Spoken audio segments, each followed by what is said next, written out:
Hello, everybody. We're going to have a talk this morning here. I know it's a little bit earlier out west, but I got hit with this crossroads, and often it's funny. You can have an open book for a couple days, and then a day comes where everything piles up, and it's worse when it's critical stuff piles up, and it's all in one day. So Wednesday, I got in with the Russian summit. I get to go and participate in the Russian summit on environmental issues and their climate projections that they're going to do and what Russia's going to do in the world. They're one of 5 powers, so when a UNSC P5 member hosts an event like that, well, the world always pays attention. And it's critical for Canada, absolutely, as we watch now both Liberals and Conservatives roll out carbon tax. Absolutely. They roll out both, a lot more than that, but apparently Conservatives aren't ready to read the major document that's 327 pages, or 355 pages, 427 pages with all links and reports attached that you can download to attach to that document. It's actually 427 pages. I went through all of it. It was released February 21st, 2021 here. It's been out for months. Many Canadians just love Pierre Paul Rivera. They don't care that he's a lifetime sworn Privy Council. Canadians have no idea what that means. They don't know what that means for every party who has lifetime sworn Privy Councils. They don't even know what that means for the anti-democrat fashion that it produces in absolute autocracy. Apparently that's okay in Canada. I don't want to get into too much of that, except for the fact that Jason Kenney, who is a sworn lifetime Privy Council member and a premier of the province of Alberta, doesn't want to go against Aaron O'Toole and his carbon tax rollout that's going to damage especially Alberta, but much of the western provinces in oil and gas and coal, of course. They don't have a real plan forward except for charge all of you, Canadian citizens, both Liberals and Conservatives, charge all of you a whole bunch of money that may or may not lead to economic benefit.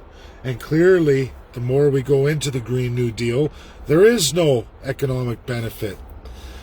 But here's the big problem on the international stage. So all these nations in the world, and I know who leads the charge on this, they all say that what's a good idea is to charge everybody a carbon tax so that we can produce a green new world. A green new world of resources that will limit carbon production. So that's all great, but why would a country like Canada and Russia, with a massive natural biodiversity that clearly absorbs not only these nations' carbon footprints, but much of the rest of the world's carbon footprints? In fact, we have more trees than anywhere else in the world that absolutely absorbs carbon. And Russia has taken it upon themselves to set up and document that carbon capture in tremendous technology. They have tremendous satellite space technology out there. They lead in world space still to this day. Regardless of what people may tell you, Russia is right there with the USA, leads in a lot of areas of space and technology, especially satellite imaging, and works universally around the world. They're still in the top 3. And in some fashion, they're top 1 in critical areas. With that technology, Russia has been and is studying boreal forest carbon capture as it is natural on this earth, and they have a whole new rollout to the world on climate action going, wait a minute, before you pass the buck, pass the bill, let's look at total global carbon production against total global natural forest consumption of that carbon. And now let's rate that in real science. Real science. Now, Canada is a mirror image of Russia. A mirror image. In fact, because of our crown system of land here, we actually have a lot more forest.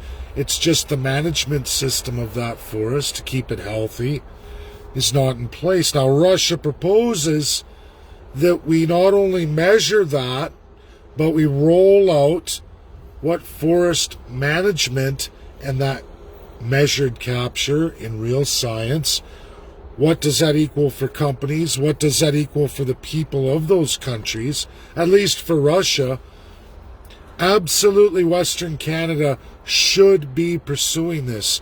It's not fair. All Canadians, regardless, you actually absorb not only all of your own carbon, you absorb a lot of the carbon that's produced in this world today. Should we not be paid for that? Should we not be compensated?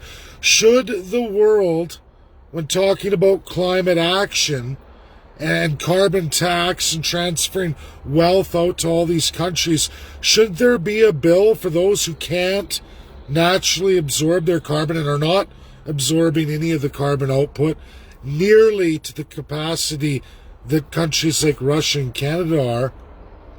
Shouldn't they be billed for that? Shouldn't this be a two-way street? Shouldn't we have a conversation about this?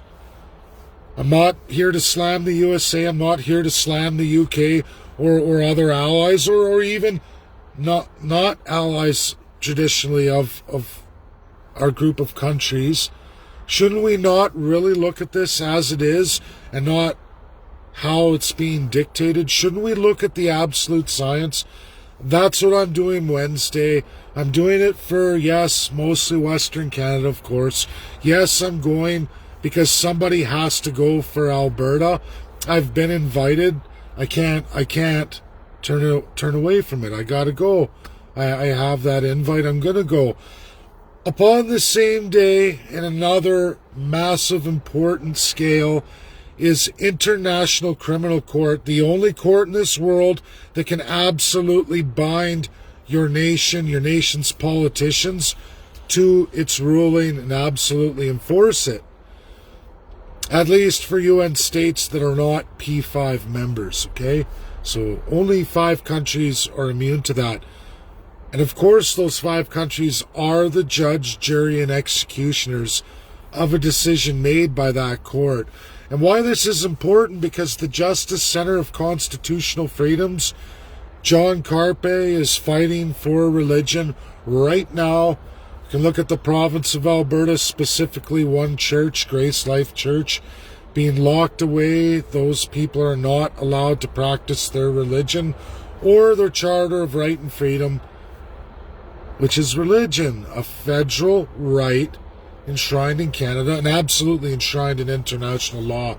So John Carpe is not able to get Canada to look at scientific evidence to back up their claims why Grace Life should be shut down and other charter rights and freedoms should be exploited, because the government says they should be, and others should be crushed and crunched with zero scientific data. And apparently the courts are saying, don't worry, government, you don't have to show that data because of our king court system, as per definition.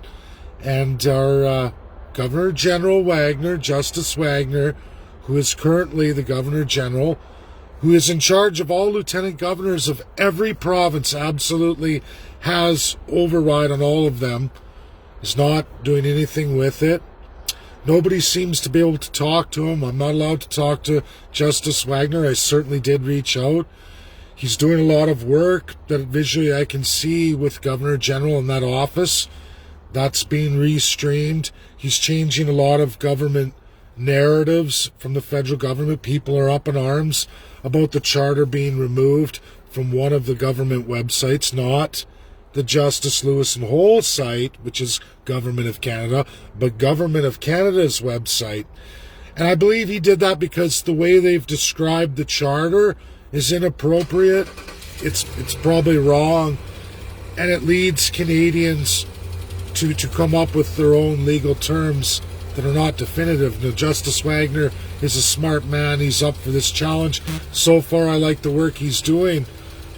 But now going back to why I'm talking about this event on Wednesday with the European Union Commission, is those justices, those Supreme Justices, 27 country member states. Yes, UK's involvement with the EU was strong. A lot of their law, Roman statutes, all come from United Kingdom, if not Italy. It's enshrined in there. A lot of our laws for Canada absolutely overlap and come from there.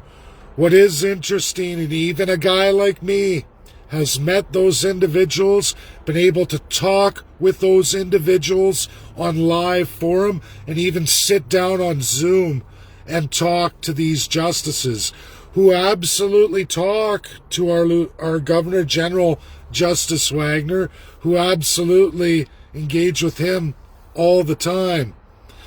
So it's interesting. I would certainly love to go to that presentation, but there's two events going on, one of which I absolutely can't miss. It's Russia, a UNSC P5 member, and I get to, for once, speak on behalf of Western Canada. Regardless of the premiers and what they say or what they're doing, I'm going to get to talk on that stage, at least present something out for the entire world to see and look at. And yes, I'm going to support Russia's position because it is absolutely the people of Canada's position, physically, geographically, the same as Russia, and it has a large merit. Whether USA, UK, France, China want to look at that, I'm going to go forward with that because I believe that to be true, and I think Canadians should have that voice, should have that recognition, even if our regions are not represented, even if our UN state is represented by OSCE, which I got that video from Russia. I missed it last night. They went through that, what they back up and what they miss, and what I talked about this morning in a post, what I wrote up for all of you, whether people are going to understand that or whether people are going to interpret that properly or even going to like it. This is the best I can do for Canadians, as much as I can do as a citizen, a UN citizen, a dues-paying member like all of you. Whether you realize you have that power, that voice, and you can use it. I'm using it the best I can, when I can. When incredible opportunities come forward like this, I go. So in conclusion, with ICC, I do have a contact in the Justice Center of Constitutional Freedoms. John Carpe is extremely important. If John gets a chance to look at this before Wednesday, I'm going to email that assistant you provided me. I'm going to email him the invite. I hope he takes it, because the Justice Center has this opportunity to speak to this commission of Supreme Justices of the EU that will be able to talk to Justice Wagner if none of you can. And if ever you wanted an opportunity, John, you wanted an opportunity for the Justice Center to at least talk about this, talk about Grace Life Church, the enshrined right of the Charter, and what's happening right here in Canada with lieutenant governors overstepping the justice system, this is your chance. Maybe it will not lead to anything. Maybe it will. I know you guys are incredibly busy. I just know that you will have an opportunity to talk, chat, or communicate with Supreme Justices of the EU that absolutely talk and work with Justice Wagner, our current Governor General of Canada. If we can't talk to him, we can at least talk to those who will talk to him. That's the opportunity here. I would love more than anything to go to this, but I cannot be in two places at once.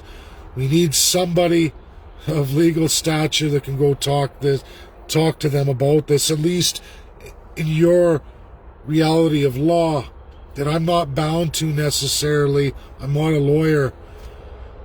But that's the video presentation today, everybody. Share, share, share. Send it out there and post this video. I'm going to email the Justice Center and my contact from John Carpe, and I hope at least one of them can attend. I don't expect that John will be able to attend. He's tremendously busy here in Canada these days, but this is a golden opportunity, possibly for that assistant he afforded me. Maybe this is that chance that that assistant could go there and at least get the message out that the Justice Center would like to get out, and it will get back to Chief Justice Wagner, our current Governor General. Thanks, everybody. Share, share, share. Get it out there. It's huge. Bye now.